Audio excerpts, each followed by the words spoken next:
Morning, everyone. It is Sunday morning. The family went to swimming lessons, which means I am nice and quiet and all by myself today. So I thought I would throw something that I need to do for a commission and double it up as a lesson. So this is a chalice. Now I've seen it done a couple of different ways. I've seen people do it in one piece, which is quite challenging because you either throw the cup and then have to try to push it up from the base and it tends to get off center and wobble and then the cup falls over. Or you throw the base first and try to flare the cup out at the end. The base is so skinny that it tends to warp and buckle as you're trying to pull the cup. Especially with the clay that I'm using because I use it rather dry, although the two balls I have today are somewhat on the wet side for me, probably pretty normal. I throw it in two pieces and then put it together after the fact. So this is two 14-ounce balls, one for the cup, one for the base. It'll make a rather large chalice. Popular gift, by the way, for priests going into the seminary, or priests getting anointed, after the seminary, graduating from the seminary. Or you could easily make them very fancy wine glasses. So, like I said, it's rather soft today, so I can just kind of cone it up, push it back down, losing a little chunk there.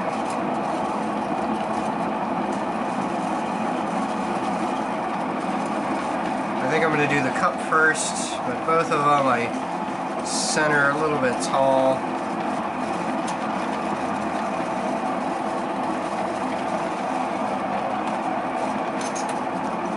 I'm going to try to really concentrate on my centering on these.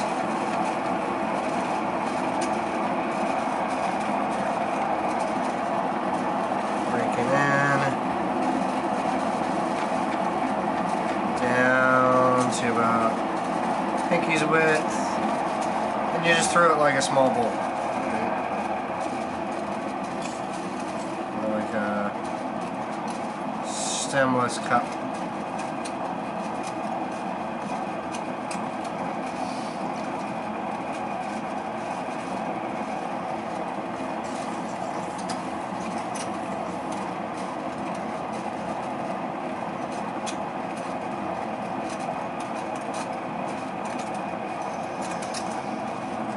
I'm kind of breaking one of my own rules here. I'm going to go up before you go out, so I'm going to actually bring that back in. I thought my first shaping pull would be a little more aggressive, but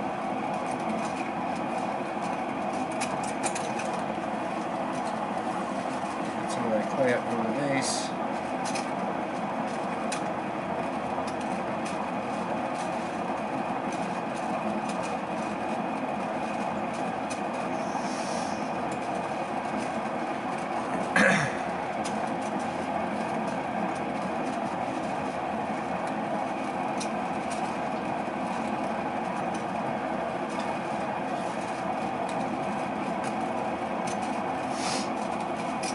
Now with chalices, I don't know why, the way they're really all wares, you have to think it's going to shrink.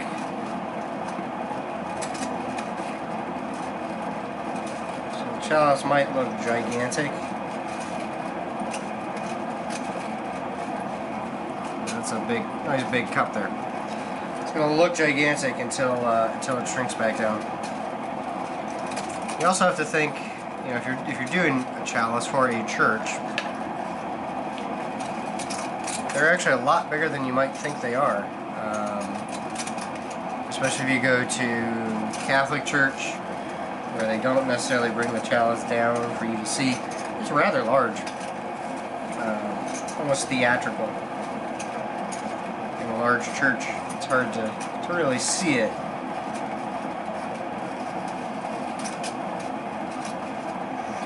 We're going to taper the base kind of narrow. right? You wanted this nice little triangular base down here. And that's going to get hidden by the stem. What you're going to try to do is fit that narrow base into a flared out top in the stem we're going to make here in a second.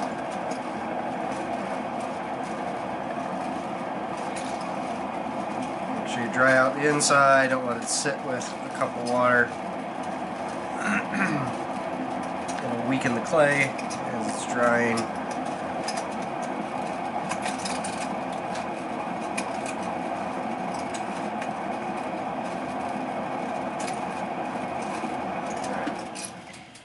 There's the top cup.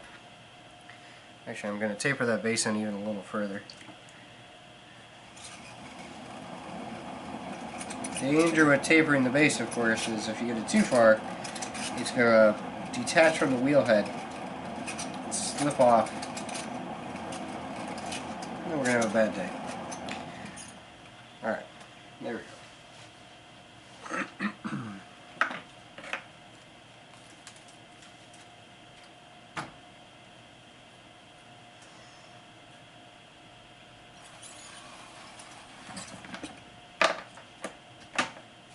Cut it off. Up and down. Alright, so there's the cup.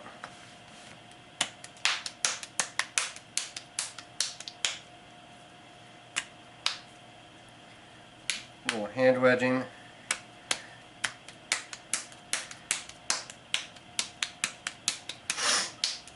Another 14 ounces. And this is probably going to be too big, so I'll probably end up cutting this down. Probably do it with 10 ounces.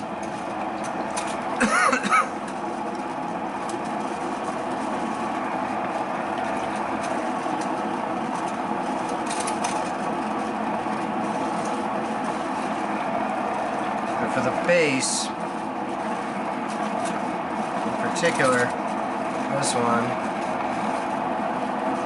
we're talking with the client, they want a nice flat bottom, nice wide bottom for some stability. So we're going to center this rather low.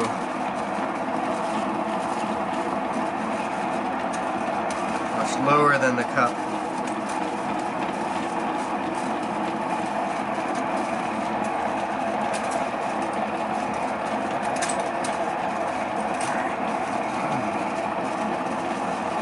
Now this time I'm going to break in all the way to the wheel head.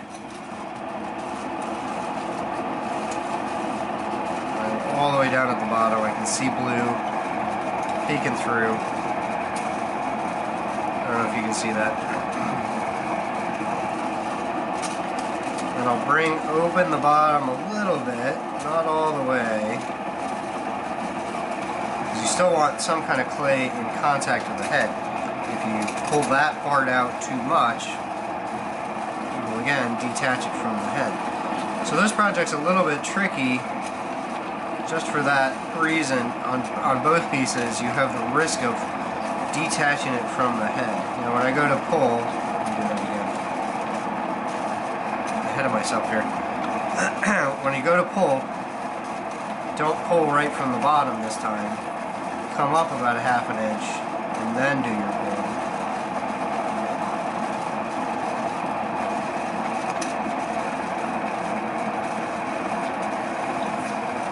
So that's pretty good. This part's going to be a little bit on the thicker side. I probably could have used a little less clay, but I'd rather have a little bit too much clay on my wheel than not enough. Adding clay later, a lot harder. Taking some of it off to make it smaller, a lot easier. So now it's about collaring in to get the shape we want.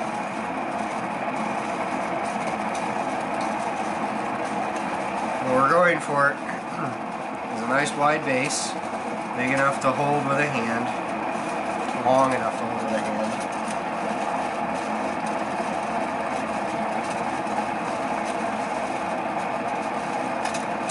And then this flared out, V-shaped, almost cup trumpet looking item at the top. It's supposed to fit the cup. I can tell you this is too small already. My cup is already wider than that, so I'm going to have to make this a lot bigger here at the top.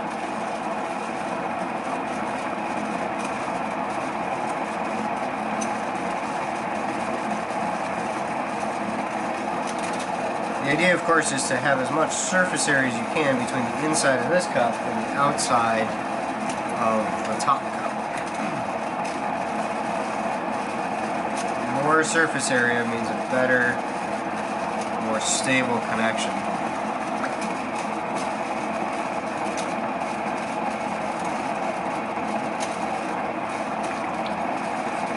As you can see with the thin neck here, it's already kind of weak. So as I'm throwing this cup here at the top, it wants to buckle and bow. You just have to be really gentle with it. Support it with the other hand if you can, and just use 2 fingers. So do kind of a one-handed throwing technique. If it starts to pull like that, if it starts to wobble like that, stop. Let go.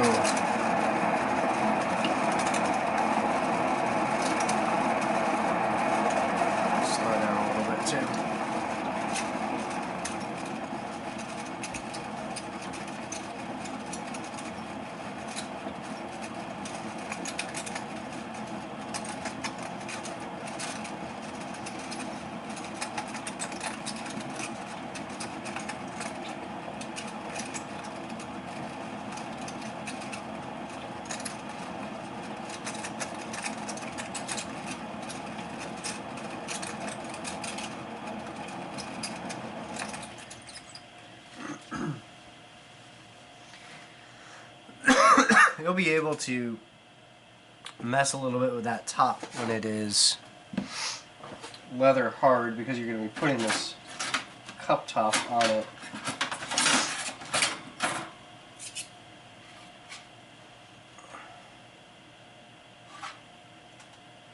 Alright, so that is the width of the base of my cup, so it will fit in there. I'm going to leave this on the wheel head because it is big enough and fragile enough to cause me trouble.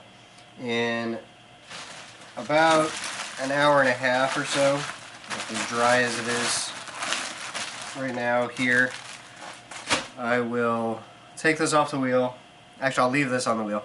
I will put the cup on when I feel it is stiff enough. Be careful, doing it too early will also cause the weight of the cup to just flop this over. This is not a particularly strong neck. It is hollow. There's water underneath here, so when you go to cut it off, you're going to have a nice little puddle leak out the bottom. We're going to put that aside. Hope you all have a wonderful Christmas coming up. Happy solstice yesterday. Hanukkah coming up.